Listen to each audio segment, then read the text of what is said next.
Hello students, welcome back to my YouTube channel infinity by Vishali. आज हम class 10th NCERT का chapter number 5 arithmetic progression की exercise 5.1 start करेंगे।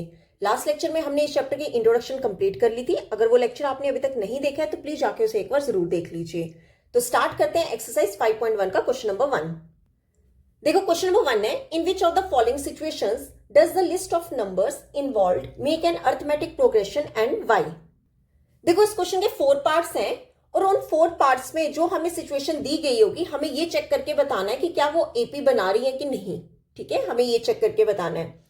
अब देखो फर्स्ट पार्ट है, the taxi fare after each kilometre when the fair is ₹15 for the first kilometre and ₹8 for each additional kilometre. देखो इस क्वेश्चन में क्या कहा गया है कि टैक्सी का फेयर है, जो टैक्सी का किराया है फर्स्ट किलोमीटर के लिए कितना किराया, ₹15। ठीक है, और फिर उसने कहा कि जब वो नेक्स्ट एडिशनल किलोमीटर, मतलब फर्स्ट के बाद जब सेकंड होगा किलोमीटर, फिर थर्ड किलोमीटर, मतलब हर एक एडिशनल किलोमीटर पे ₹8 क्या हो रहे हैं, ऐड हो रहे हैं।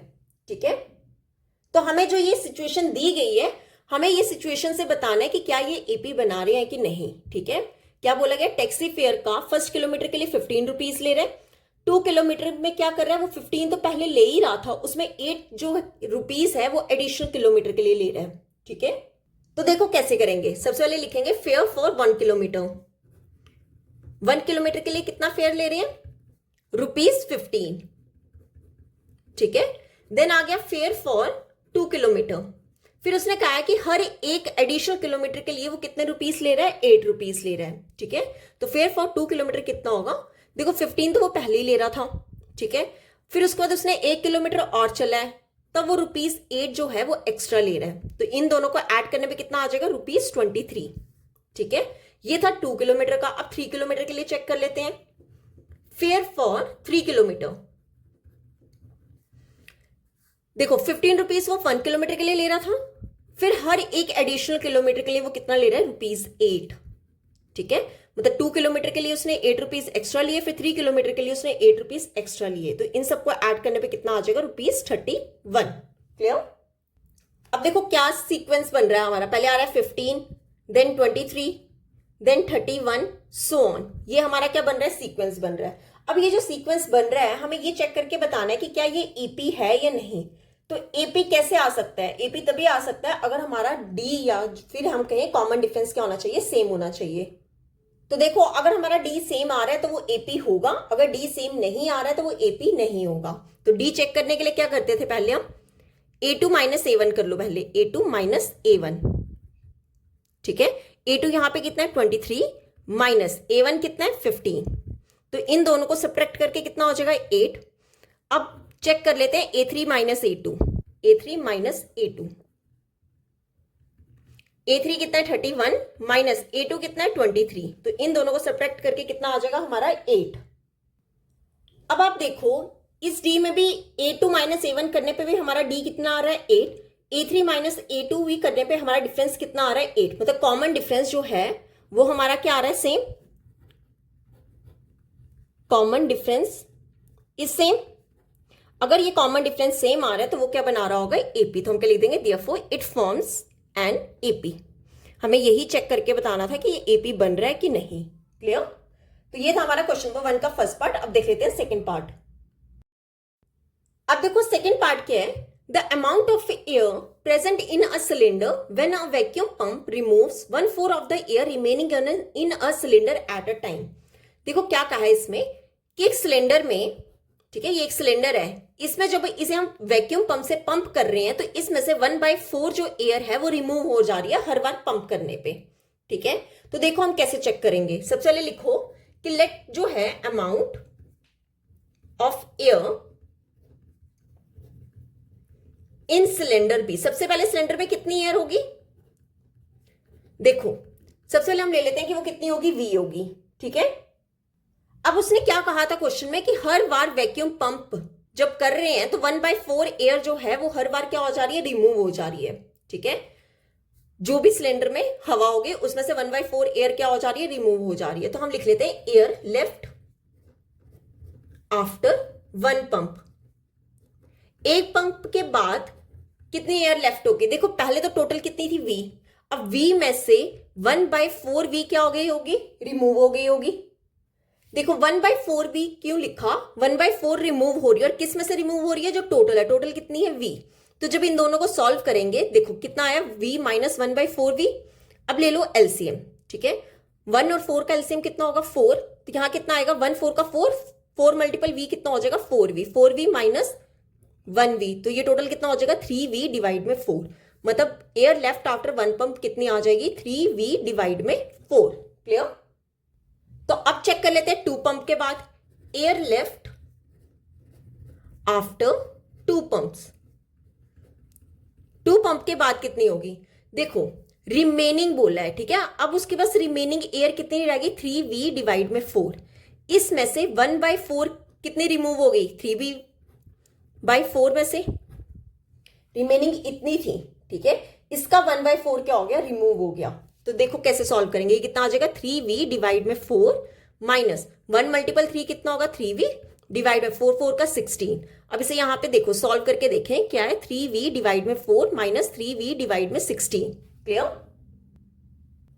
अब देखो 4 और 16 का एलसीएम कितना होगा 16 होगा, तो 4 4 का 16, 4 3 का 12, 12v माइनस 3v, तो इन दोनों को सॉल्व करके कितना आ जाएगा 9v डिवाइड में 16, ये कितना हो जाएगा 9v डिवाइड में 16। सिमिलरली ऐसे हम 3 पंप 4 पंप सो ऑन ऐसे पंप एयर लेफ्ट निकाल सकते हैं। तो हमारा सीक्वेंस क्या बना, सबसे पहले कितनी थी v, फिर कितनी थी 3v डिवाइड में 4, फिर कितनी थी 9v डिवाइड में 16 सो ऑन। तो अब क्या चेक करेंगे, अब डी चेक कर लेते हैं, और डी चेक करने के बाद हम क्या बताएंगे कि क्या वो एपी है या नहीं। तो सबसे पहले हम चेक करते हैं A2 minus A1, A2 minus A1।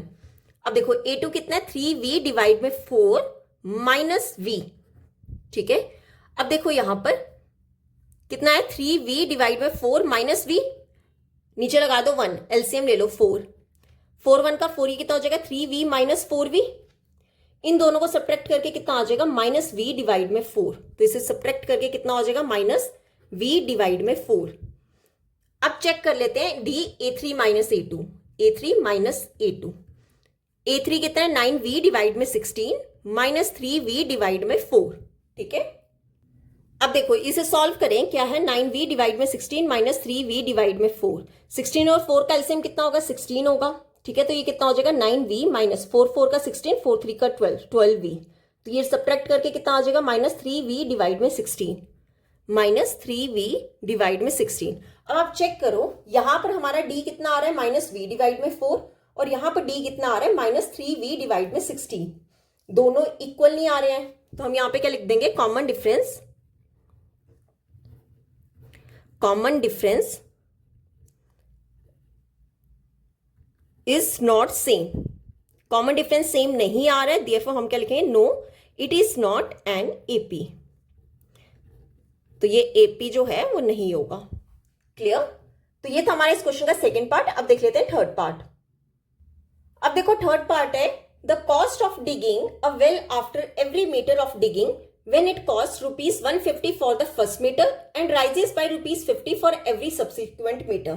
क्या बोला गया है कि एक वेल को क्या किया जा रहा है, डिग किया जा रहा है, ठीक है, खोदा जा रहा है। जैसे सपोज उसने कहा है कि फर्स्ट मीटर के लिए मतलब 1 मीटर के लिए वो कितने कॉस्ट ले रहा है, रुपीज 150। देन उसने कहा and raises by rupees 50 for every subsequent metre, मतलब आगे नेक्स्ट हर एक किलोमीटर सॉरी हर एक मीटर के लिए कितना राइज कर रहा है, रुपीज 50 रुपीज। मतलब अगर पहले 150 था फिर इसमें कितना हो जा रहा है 50 ऐड हो जा रहा है, तो मतलब 2 मीटर के लिए वो कितना कॉस्ट ले रहा है, रुपीज 200। देन अगेन 3 मीटर के लिए हर एक मीटर मतलब 3 मीटर के लिए अब उसमें कितना कॉस्ट 50 और ऐड हो जा रहा है, तो ये कितना हो जाएगा रुपीज 250 एंड सो ऑन। ठीक है, क्या कहा जा रहा है, एक वेल को खोदने के लिए 1 मीटर के लिए उससे वो कॉस्ट ले रहा है रुपीज 150 और आगे नेक्स्ट हर एक मीटर के लिए वो कितनी कॉस्ट ले रहा है, रुपीज 50 एक्स्ट्रा ले रहा है। ठीक है, तो देखो कैसे लिखेंगे, cost of digging for 1 metre. ठीक है, फॉर 1 मीटर 1 मीटर के लिए फर्स्ट मीटर के लिए कितना कॉस्ट ले रहा है, रुपीज 150। फिर हम क्या लिखेंगे, cost of digging for 2 metre. ठीक है, 2 मीटर तक वो कितने कॉस्ट ले रहा है, ₹150, तो वो 1 मीटर का ही ले रहा था। आगे वो कितना इंक्रीज कर रहा है, ₹50, तो इसमें ₹50 क्या कर दोगे, ऐड कर दोगे, तो ये कितना हो जाएगा, ₹200। अब निकाल लेते हैं cost of digging for 3 metre.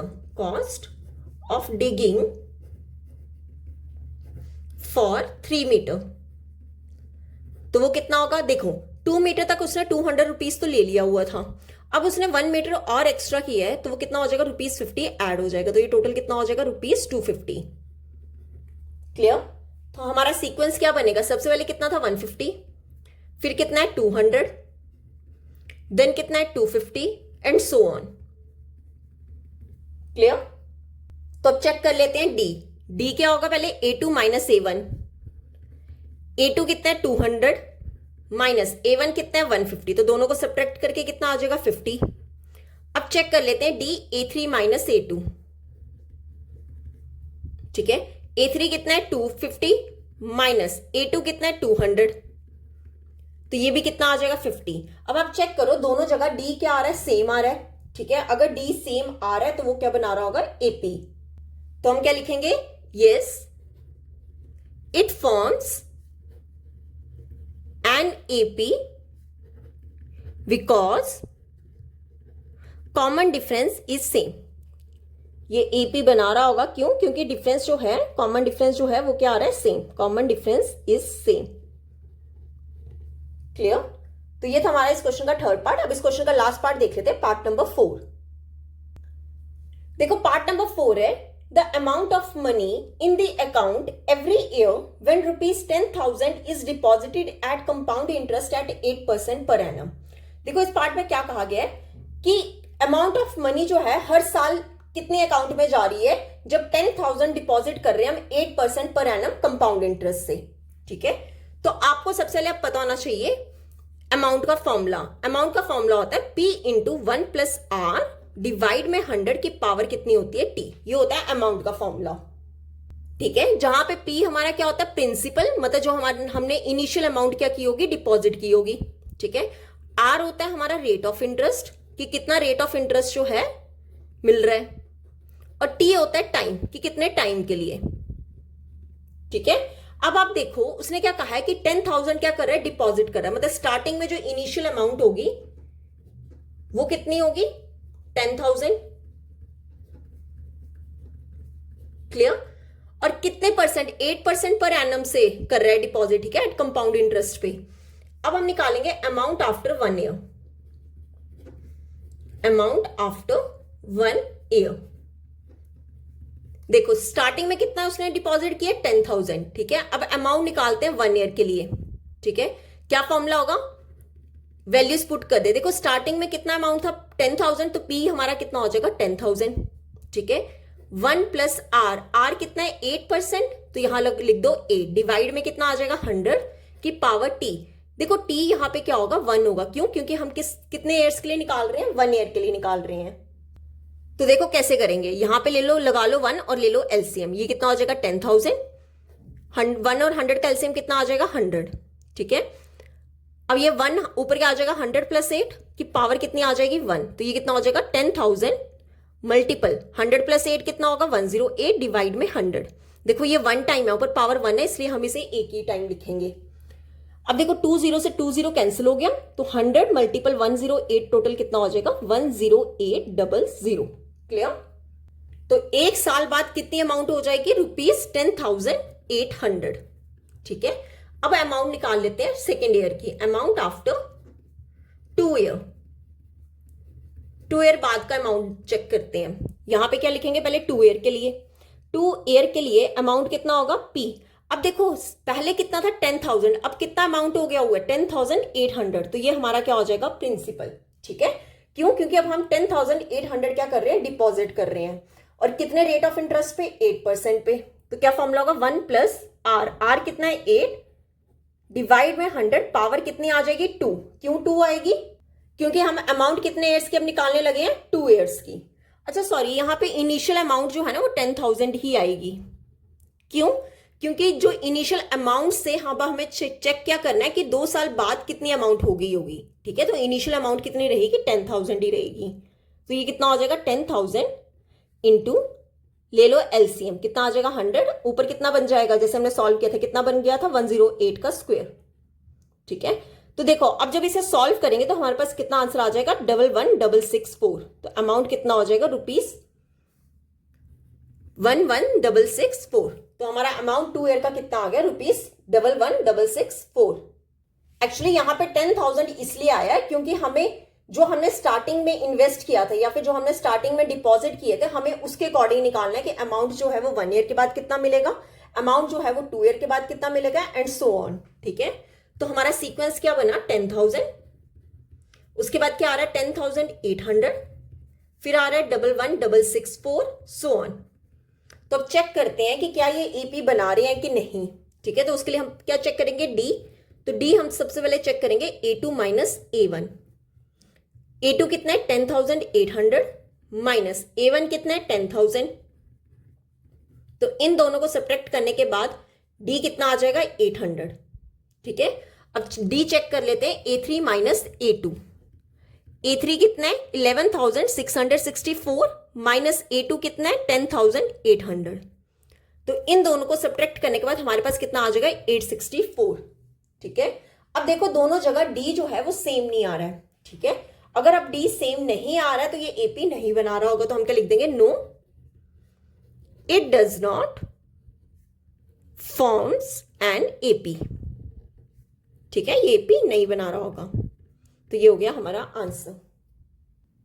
तो यहां पे होता है हमारा क्वेश्चन नंबर 1 कंप्लीट। आज हम यहीं तक ही करेंगे। नेक्स्ट लेक्चर में हम स्टार्ट करेंगे क्वेश्चन नंबर 2 से। अगर यहां तक आपको कोई भी डाउट होगा तो आप मेरे से कमेंट्स में पूछ सकते हो। आई होप आपको वीडियोस अच्छी लग रही होंगी। अगर आपको वीडियोस अच्छी लग रही है तो please like share and subscribe my channel. Thank you.